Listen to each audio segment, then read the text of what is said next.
Comment renforcer la liberté des médias et des journalistes?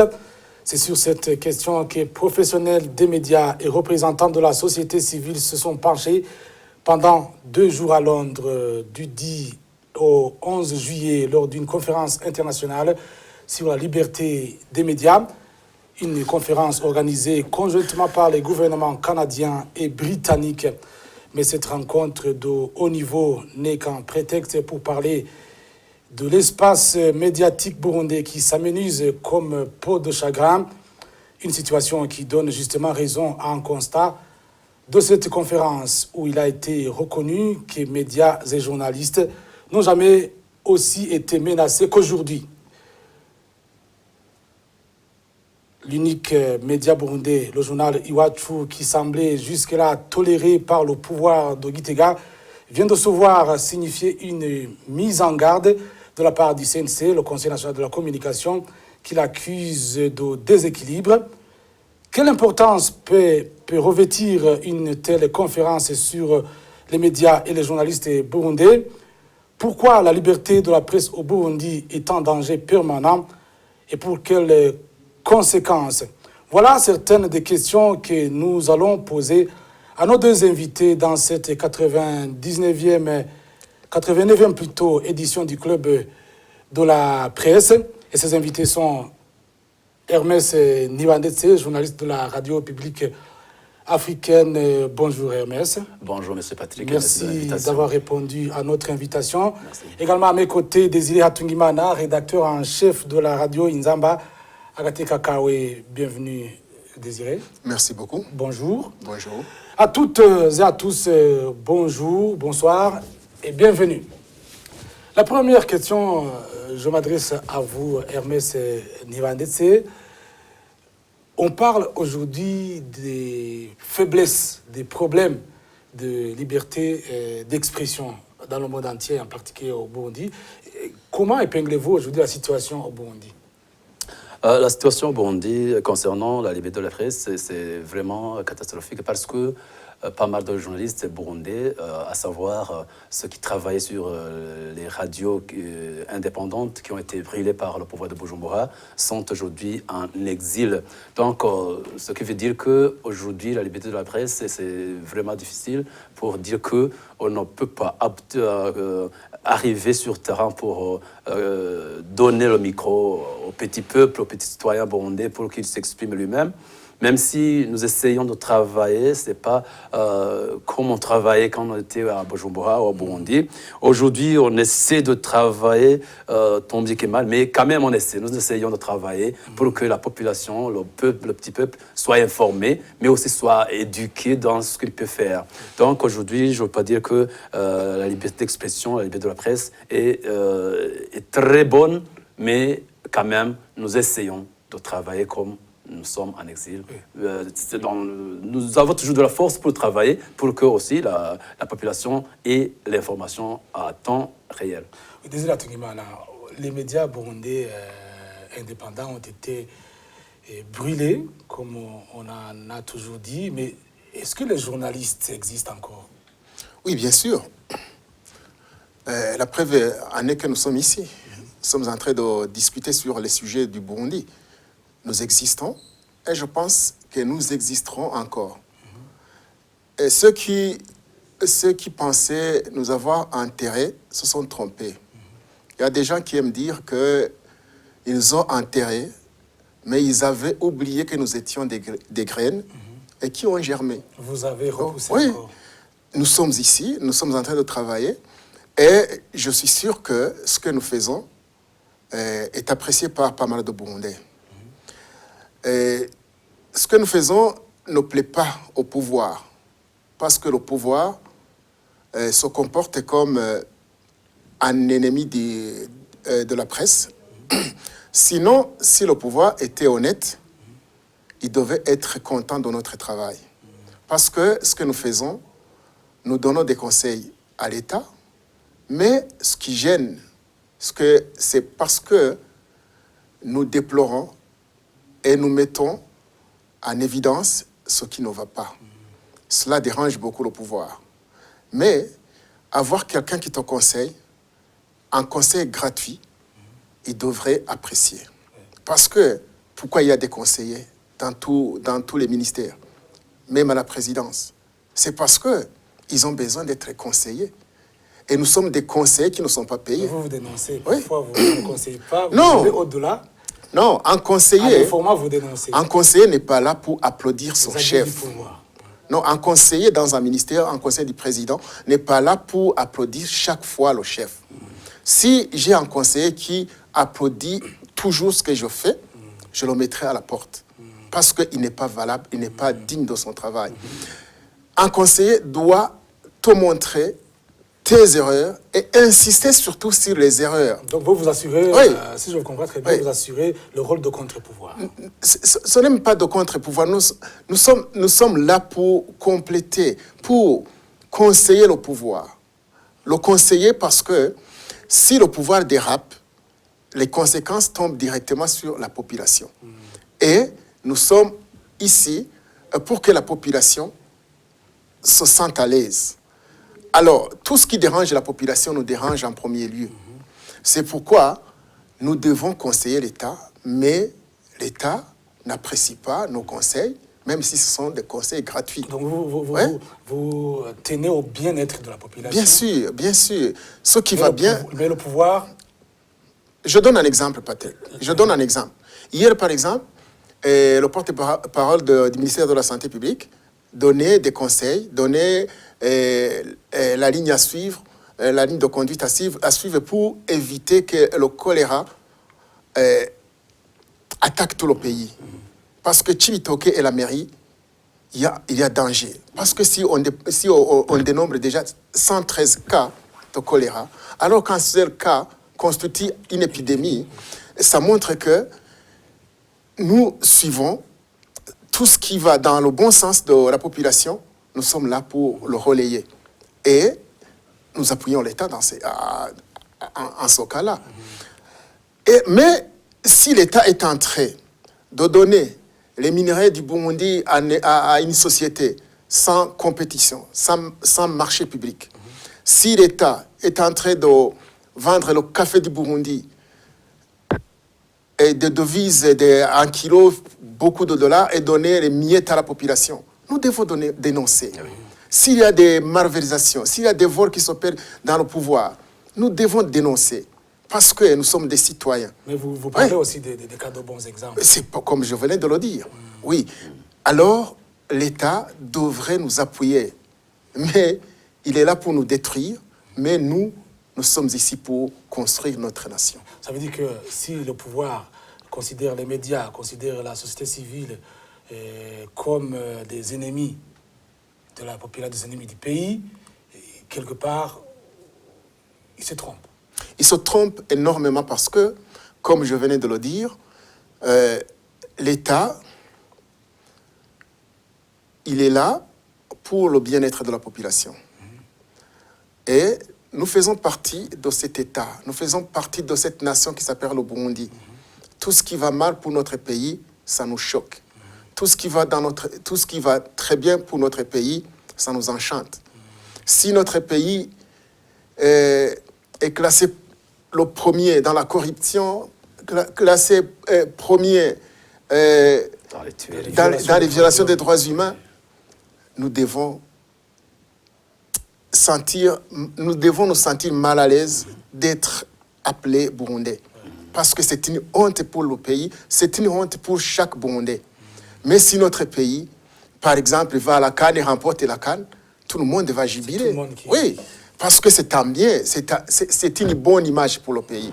Nous plaidons pour que le Burundi soit un Burundi qui a une bonne image. Yes.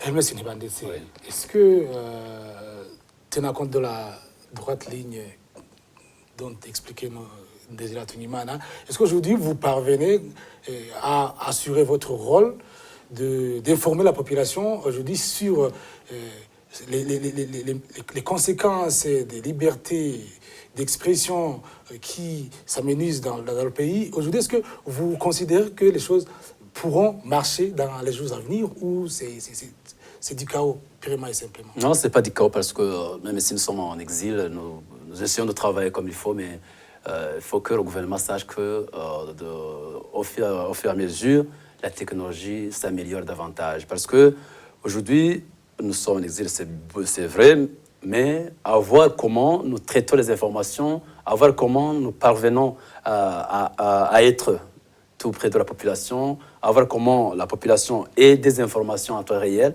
Je pense que c'est une autre chose mieux par rapport aux jours antérieurs. Donc je pense que pour la liberté de la presse, nous essayons, tant bien que mal, même si nous ne sommes pas sur le territoire burundais.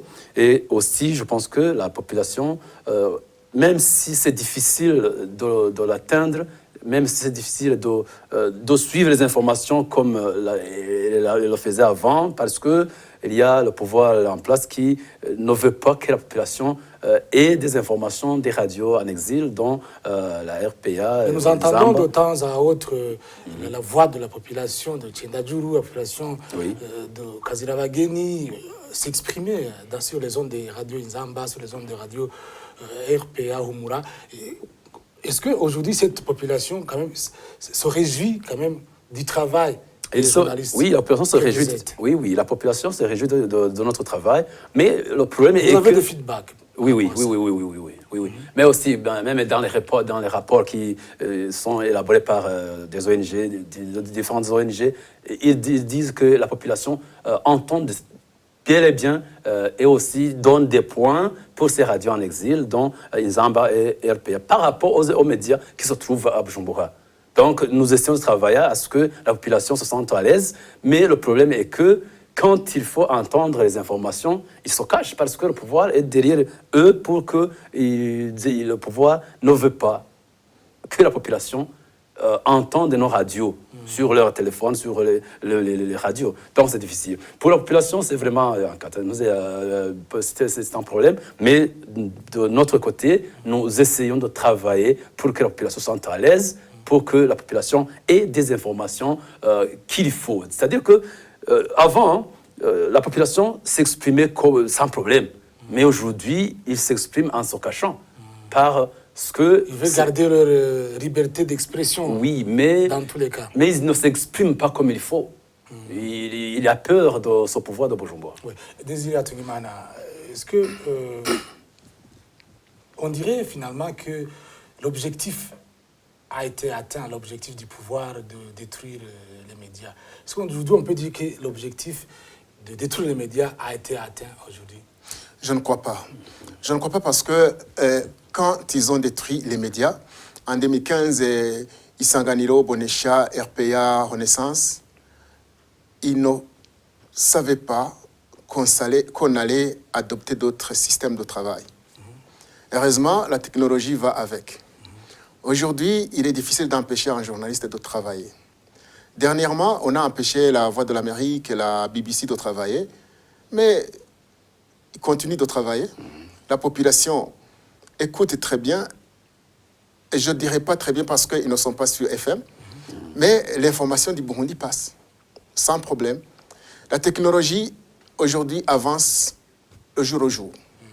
Si on regarde la BBC, la Voix d'Amérique, la RFI qui est sous menace également de fermeture, et le journal Iwachu, et bien d'autres radios qui ne sont pas sur le terrain, on peut dire qu'aujourd'hui, le rétrécissement de l'espace médiatique tend vers zéro aujourd'hui.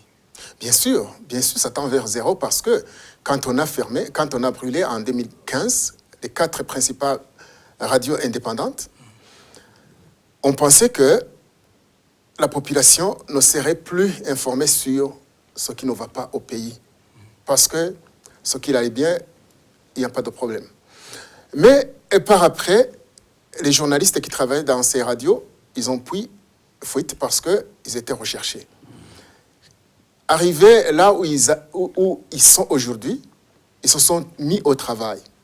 Ils ont travaillé et ils continuent d'informer la population. Et la population est contente de l'information donnée par ces radios, comme s'ils étaient encore au pays. Ils sont appréciés. Ensuite, quand on a fermé la BBC, quand on a fermé la Voix de l'Amérique, on pensait que l'information ne viendra plus. L'information est toujours là. On a fait des marches et manifestations pour contester contre les médias français.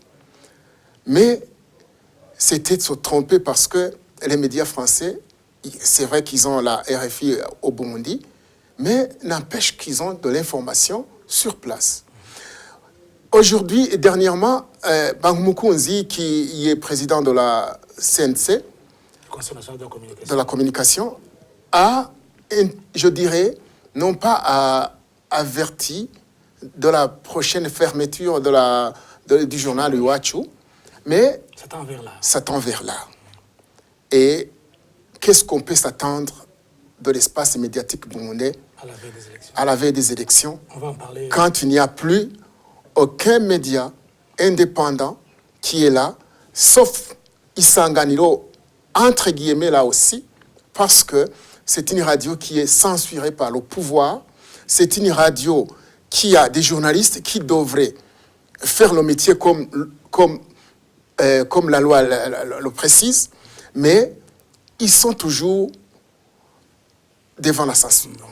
Ce qui les empêche de travailler correctement alors qu'ils étaient capables. Le Conseil national de la communication désiré justifie la recrudescence ou la naissance des radios indépendantes, privées, et dans tout le pays comme une façon de promouvoir la liberté d'expression. C'est votre point de vue? Il y a une naissance d'autres radios indépendantes dans le pays après 2015. Je ne suis pas du tout d'accord parce que il y a des radios communautaires qui sont là pour la plupart. Et qui sont les propriétaires. Il faut se poser la question.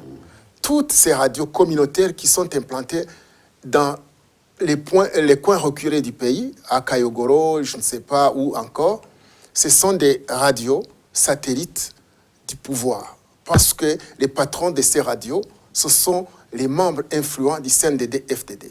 Ce sont des radios qui sont venues pour chanter le pouvoir plus que même que la radio nationale. Alors, comment ces radios peuvent militer pour la liberté d'expression? Pas du tout. Ils sont recrutés parmi les membres du pouvoir. Dites-moi, donnez-moi un exemple d'un seul journaliste qui est calé en la matière, qui est engagé dans ces radios. Personne. On prend des jeunes, on leur donne des injonctions, ils doivent les suivre, ils ont du boulot. Mais ils ne comprennent pas le risque qu'ils prennent. Ce sont des radios qui ne font que la propagande. Bien sûr, parce que, comme je venais de le dire, qui sont les patrons de ces radios? Ce sont des membres très, très influents du pouvoir. Révérien Dikurio, il est président du Sénat. Je crois qu'il a une radio, quelque part à Kayogoro, je ne sais pas, ou à Gitega. Oui? Est-ce que cette radio, qu'est-ce qu'il dira pour critiquer, pour montrer le dérapage du pouvoir? Jamais. Alors, ces radios qui étaient là pour dire ce qui va bien, pour dénoncer ce qui n'allait pas, ils ne sont plus là. Ils ne sont plus autorisés par le pouvoir à travailler, mais ils sont toujours à côté de la population. Hermès Ndwandese, comment expliquez-vous aujourd'hui qu'au sein même des journalistes, au sein des organisations de la société civile, il y ait aujourd'hui des grognes sur les insuffisances par rapport à la liberté d'expression, alors qu'ils ont tous les outils de pouvoir s'exprimer? Oui, ils ont tous les outils, mais est-ce que ces outils sont utilisés comme il faut? C'est un problème. Donc, ces radios, ces journalistes qui sont en exil, ces membres de la société civile qui sont en exil, aujourd'hui ne peuvent pas travailler comme il faut, même si nous essayons d'améliorer. Comme disait notre confrère Désiré, il y a la nouvelle technologie, donc la technologie qui est là. Les réseaux sociaux. Oui, les réseaux sociaux. Mais est-ce que c'est toute la population burundaise qui peut en avoir? C'est un problème là-bas. Donc, le manque des radios avec FM, c'est un problème, c'est un handicap majeur pour la population burundaise pour qu'elle ait de l'information sûre. Mais le problème d'Internet. Oui, c'est toujours des problèmes parce que tu connais le Burundi, c'est pas partout où il y a de l'électricité, de l'Internet, et c'est impossible pour une population de Tchadajuru, de Michi, à la base, c'était un problème. Donc, de toute façon, je pense que au fur et à mesure, de nouvelles technologies vont y avoir pour que, même si nous sommes en exil, nous allons travailler comme il faut, afin que la population se sente à l'aise, mais, je souligne, mais, ce problème de liberté d'expression que la population burundaise dispose toujours, suite à ce gouvernement de Nkurunziza, c'est un problème sérieux. Donc, la société civile travaille, les journalistes travaillent, et la population se réjouit du travail effectué par ces deux institutions. Et je pense que d'ici peu, les choses pourront changer pour que la population s'exprime comme il faut, comme avant, et les journalistes travailleront comme il faut. Espérons-le. Hermès Inouandete, je rappelle que vous êtes journaliste de la radio publique africaine. Vous êtes invité ici sous plateau de Club de la presse avec Désiré Tunimana, rédacteur en chef de la radio Inzamba Agateka Kawe. Nous entrons dans la deuxième partie de cette 89e édition du Club de la presse. Désiré Tunimana, nous sommes à la veille des élections, les élections de 2020, au moment où il y a effectivement un problème de liberté et d'expression. On sait qu'avant, les radios exerçaient en synergie pour informer en temps réel ce qui se passait pendant les élections. Est-ce qu'aujourd'hui, croyez-vous qu'il y aura un travail, de synergie ou un travail des journalistes qui pourra être apprécié comme avant? Je ne le crois pas du tout. Parce que en 2005, en 2010, nous avons fait des synergies des médias, appréciées par le monde entier, parce que c'était une première où des journalistes qui travaillent dans des médias différents se mettent ensemble pour une même cause. Aujourd'hui, est-ce qu'il y aura cette pluralité? Est-ce qu'il y aura cette synergie? Oui. Il y a une synergie qui est en train d'être préparée par le Conseil national de la communication, mais c'est une synergie qui va regrouper qui? Ces radios satellites du pouvoir qui sont implantées dans les provinces. La radio nationale et la radio Rema FM, associée à la radio Isanganiro. C'est quel genre de synergie? Parce que, avant, quand on faisait la synergie, on dénonçait les dérapages des candidats, par exemple, aux communales ou aux législatives. On dénonçait ceux qui fermaient les bureaux de vote avant l'heure. On dénonçait ceux qui venaient, les cas de fraude, ceux qui venaient influencer même en se référant, en se référant au code électoral. On lisait le code électoral, on maîtrisait. Il était interdit, par exemple, de venir avec les insignes du parti. On dénonçait cela. Est-ce qu'il y aura quelqu'un qui va dénoncer, par exemple, un député du CNDD-FDD qui va voter avec un képi du CNDD-FDD? Il va oser. Et s'il ose, est-ce que ça va passer? Pour dire que, je dirais que c'est une synergie préparée par le pouvoir et qui va répondre aux intérêts du pouvoir. Autrefois, quand on faisait des synergies, c'était financé par les radios et des gens les partenaires des radios, mais ce n'était pas l'État qui finançait. Quand l'État va te donner des frais d'omission pour couvrir une campagne de quelqu'un qui est sur le terrain, est-ce que tu penses que tu n'es pas acheté d'avance? Hein? Est-ce que tu penses que tu seras libre de tout raconter alors que tu sais que le véhicule a été octroyé par l'État, les frais d'omission par l'État, et que tu es contrôlé par ce même État? Surtout qu'on a mis même dans toutes les provinces une équipe de 13 personnes pour misérer la presse. C'est que tu vas travailler à la solde du pouvoir. Et quel intérêt pour la population? Zéro. Parce que la population, autrefois, était libre de dire ce qu'il pense. La population pouvait dire qu'ils ne sont pas contents de ce qui a été avancé dans la campagne et qu'ils ne veulent pas, et que cette population ne veut pas, encore une fois, voter ces gens parce qu'ils n'ont rien fait pour eux. Ils n'ont pas tenu promesse. Mais aujourd'hui, qui est cet individu qui va oser, alors que même ceux qui se réunissent pour une réunion reconnue sont intimidés, tabassés et emprisonnés par le pouvoir? Je pense que la liberté d'expression est une chose très, très importante pour un pays qui se veut démocratique. Mais si cette liberté d'expression est bafouée, c'est toutes les conséquences, c'est pour toute une nation. Oui, déjà, finalement, ces choses-là vont se passer sous les yeux des journalistes indépendants que vous êtes, bien que vous soyez en exil, sous les yeux des journalistes de la BBC, de la Voix d'Amérique, des radios internationales qui exercent toujours malgré leur fermeture à l'intérieur du pays. Quel sera bien évidemment le rôle des journalistes que vous êtes? Parce que vous existez toujours. C'est la question que je posais avant. Oui, bon, même si nous sommes à l'extérieur du pays, je pense que nous allons essayer de travailler, mais ce n'est pas comme on travaillait avant, avec les synergies des médias. Le problème d'accès sur le terrain. Oui, évidemment. Justement. On ne pourra pas être sur le terrain, même si nous avons des antennes un peu partout dans le pays. On va essayer de travailler, mais je ne pense pas que le travail, les résultats ne seront pas bons comme on l'attend, nous y attendons.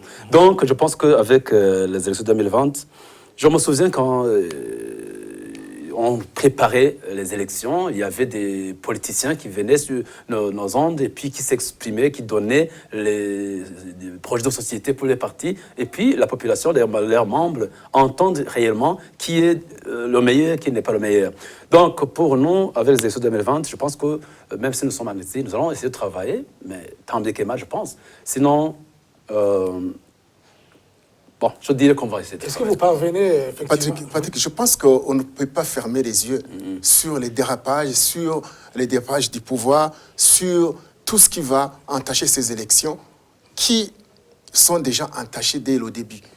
Je pense que, comme on travaille aujourd'hui, et comme on informe la population, aujourd'hui même, comme Hermès l'a dit, nous avons des antennes, nous avons des gens partout au pays.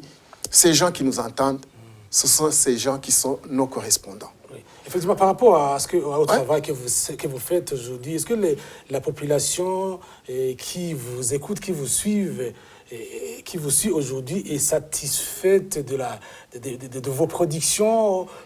Par exemple, le cas de la malaria qui sévit dans presque tout le pays. Est-ce que la population qui est malade de la malaria, de l'épidémie du paludisme aujourd'hui, apprécie le travail des journalistes pour dire, eh bien, ces journalistes, quand même, nous essaient d'être auprès de nous, la population qui est malade, qui souffre du paludisme. Aujourd'hui, est-ce que cette population est satisfaite Bien sûr. Le travail que vous faites. Bien sûr, la population est satisfaite. La population burundaise nous suit. La population burundaise est informée par nous-mêmes. Il y a des gens même qui sont au pays, qui sont informés par nous qui ne sommes pas au pays.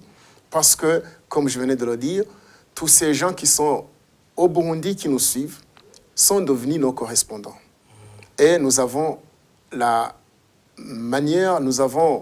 stratégie de vérifier les informations parce que c'est notre travail. Mais je te dis que ces gens qui sont au Burundi, qui nous suivent chaque jour, qui ne dorment même pas avant de nous suivre, sont nos correspondants, qui s'ajoutent à nos propres correspondants. C'est-à-dire que je suis en train d'évoluer, Patrick. C'est parce que tous ces cas, la malaria se trouve dans d'autres cas que nous traitons.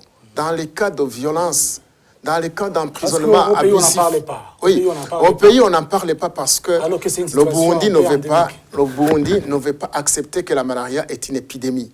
On dirait que c'est une honte pour un pays qui dit qu'il ne veut plus de l'aide extérieure. Il ne veut pas dire qu'il y a une épidémie, parce que quand il y a épidémie, il faut une intervention.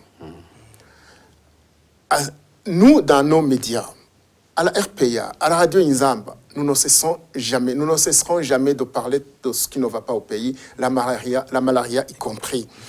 Nous avons fait beaucoup de reportages. Nous avons traité tous ces cas. Nous avons des chiffres qui sont avancés par des experts. Ils ont montré, noir sur blanc, que c'est une épidémie. Mais l'État ne veut pas. Nous allons continuer à le faire. Et nous espérons qu'un jour, ils vont comprendre que ce que nous disons est correct, parce qu'ils savent que c'est correct. Mais ils ne veulent pas montrer qu'ils sont incapables de relever un défi. La population, je suis sûr qu'elle est satisfaite de ce que nous faisons, mais la population aussi connaît nos limites, parce que nous ne sommes pas des médecins pour amener des médicaments, mais nous allons faire le plaidoyer pour qu'ils soient soignés. On s'achemine vers la fin de cette émission. Qu'est-ce qu'il faut faire aujourd'hui pour qu'il y ait impact sur le terrain, impact de ce que les médias font aujourd'hui? Qu'est-ce qu'il faut faire? Pour ce qu'il faut faire pour les médias, c'est ce que nous faisons tous les jours.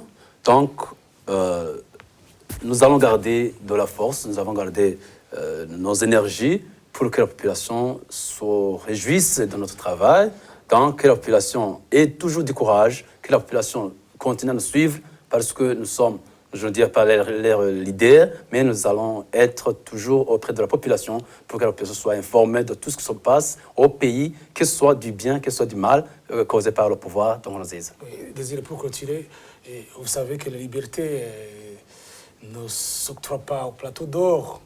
Les libertés ne sont pas négociables, les libertés s'arrachent. Qu'est-ce qu'il faut faire aujourd'hui pour que, quand même, les journalistes burundais puissent avoir leur liberté de tout travail, où les Burundais puissent avoir la liberté d'expression? Nous allons continuer notre combat, le combat de la liberté, parce qu'il n'y a pas cette liberté d'expression. Nous allons continuer ce combat, et un jour, je pense que nous allons vaincre. Mais en attendant, il faut que l'État aussi se ressaisisse. Il faut que l'État sache que le Burundi n'est pas un îlot. Il faut que le Burundi respecte les engagements qu'il a faits. Il faut que le Burundi marche vers la liberté, mais que le Burundi évite toujours de plonger dans les dictatures qui ont coûté la vie à plusieurs gens, à plusieurs Burundais. Il faut alors que le Burundi, les dirigeants burundais acceptent de collaborer et de cohabiter et pacifiquement avec tout le monde, parce que ce n'est pas en chassant ton voisin que tu trouves une solution, mais c'est en cohabitant avec les voisins, en cohabitant avec tout le monde, que la paix et la sécurité viendra au Burundi. Et quand la sécurité, quand la paix, quand la démocratie sera restaurée au Burundi, cette liberté va venir. Eh bien voilà, merci Désiré Hatungimana pour tes conseils. Merci Patrick. Merci aussi à vous, MS Nivandetse. Je rappelle que vous êtes journaliste de la radio RPA. Merci beaucoup de l'invitation. Eh bien, c'est sur vos propos Désiré Hatungimana que je vais pouvoir clôturer cette émission Club de la presse, la 89e édition. La prochaine édition sera pour vendredi, même heure, même fréquence. L'émission est la synergie des radios RPA, Inzamba et Télévision Renaissance. Merci à tout le monde de nous avoir suivis. Au revoir et à la prochaine.